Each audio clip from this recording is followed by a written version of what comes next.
কে তুই আমাকে মারলু? নু আর বিশেষ সিংহ মাস্তান করবো।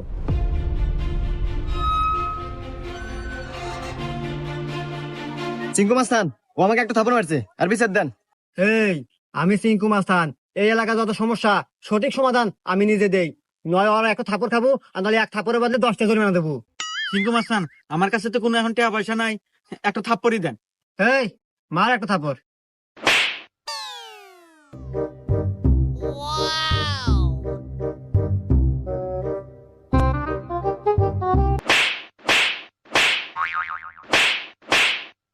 এই যে আমি এখান থেকে যাওয়ার সময় 50 টাকা পরে পাচ্ছিলাম, তো ভাবলাম যে এখানে খরচ করে দিই। এত ধরেন 30টা আপনি নেন আর 20 টাকা দিয়ে দিন, থাকে। হুমুন্দি কয় গিরা? 20টা আপনি রেখে দেন, আমার লাগবো না।